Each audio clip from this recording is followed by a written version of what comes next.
सुनेत्रा पवार आता काय भूमिका घेत आहेत हे महत्वाचं आहे, पण त्यापेक्षा सुद्धा मुख्यमंत्री देवेंद्र फडणवीस यांचा निर्णय इथं महत्वाचा ठरणार आहे.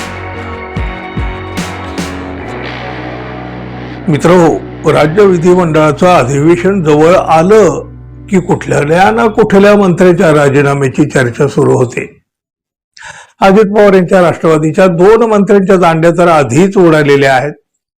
आता अर्थसंकल्पीय अधिवेशन सुरू होतंय बघा, आणि त्याआधीच आणखी एका मंत्र्यांची विकेट पडणार असल्याच्या चर्चाही सुरू झाल्या.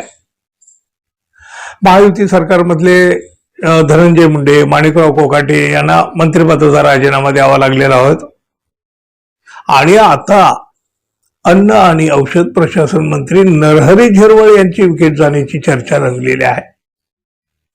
म्हणजे बघा, हे 3ही नेते एकाच पक्षाचे म्हणजे अजितदादांच्या राष्ट्रवादीचे आहेत. नरहरी झिरवळ यांच्याच कार्यालयामध्ये लाचलुचपत प्रतिबंधक विभागाने छापा टाकला. लाचखोरीचा प्रकार तिथं रंगेहात पकडला मंत्रालयामध्ये. महाराष्ट्रभर सगळीकडे तर काय लाचखोरीचा धुमाकूळ चाललेलाच असतो, पण थेट मंत्रालयातील हा प्रकार उघडकीला आल्यामुळं महायुती सरकारची मोठी बदनामी झाली. विशेष म्हणजे मंत्रालयातील या लाचखोरीचे व्हिडिओ सुद्धा बाहेर आले. अन्न औषध प्रशासन मंत्री झिरवळांचे खासगी सचिव रामदास गाडे यांना पदावरून कार्यमुक्त करण्यात आलं. त्यामुळं या प्रकरणाचे धागेदोरे आणखी कुठपर्यंत जात आहेत याचा तपास सुरू झालेलाही आहे. याच चौकशीच्या दरम्यान मंत्रालयातील लाचखोरीचं रेट कार्ड सुद्धा समोर आलं. मित्रांनो, फाईलवर 1 लाईन म्हणजे 50,000 आणि 2 लाईन म्हणजे 1 लाख रुपयाच्या लाचेचं रेट कार्ड चर्चेत आलं. अँटी करप्शन ब्युरोनं या चौकशीचा फास आता अधिकच आवळायला सुरुवात केलेली आहे. त्यामुळं लाचखोर तर अडकलेच आहेत, पण मंत्री नरहरी झिरवळ हे सुद्धा अडचणीत आलेले आहेत. एसीबीनं मंत्रालयातील अन्न औषध प्रशासन विभागातील तक्रारदारालाही सोबत घेऊन सखोल चौकशी आता सुरू केली. एवढंच नाही तर मंत्रालयातील महत्वाची कागदपत्र आणि वस्तू सुद्धा ताब्यात घेतल्या गेल्या आहेत. लाचखोरीचे धागेदोरे आपल्यापर्यंत आले तर आपण मंत्रिपदाचा राजीनामा देऊ असं झिरवळ यांनी अगदी पहिल्या दिवशी सांगितलेलं आहे.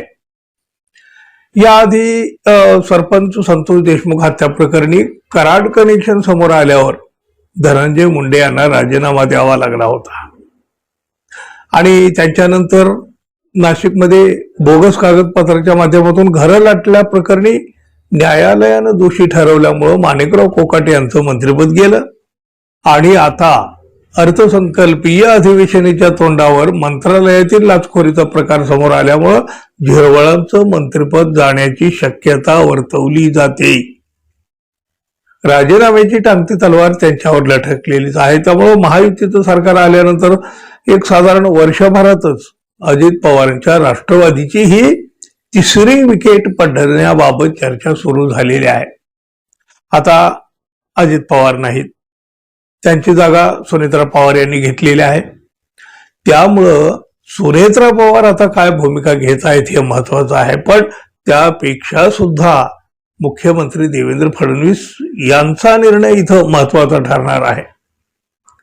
अर्थसंकल्पीय अधिवेशन सुरू होत आहे. मंत्रालयातील लाचखोरीचा मुद्दा घेऊन विरोधकांकडून सरकारला अडचणीत आणण्याचा मोठा प्रयत्न होऊ शकतो या अधिवेशनाच्या कालावधीत. पण हे होण्याच्या आधीच विरोधकांना निशस्त्र करण्यासाठी मुख्यमंत्री देवेंद्र फडणवीस हेच नरहरी झिरवळ यांची विकेट घेऊ शकतात. त्यामुळं फडणवीस यांच्या भूमिकेकडे सगळ्यांचं लक्ष लागलेलं आहे. फडणवीस आता बाउन्सर टाकतात, गुगली टाकतात की नो बॉल, यावर झिरवळांची फलंदाजी अवलंबून आहे. पाहूया आता देवेंद्र फडणवीस यांचा बॉल नेमका कोणत्या टप्प्यावर पडतोय, आणि मग झिरवळाची विकेट कशी जाते की ते नॉट आउट राहतात. धन्यवाद. पुन्हा भेटू. नमस्कार.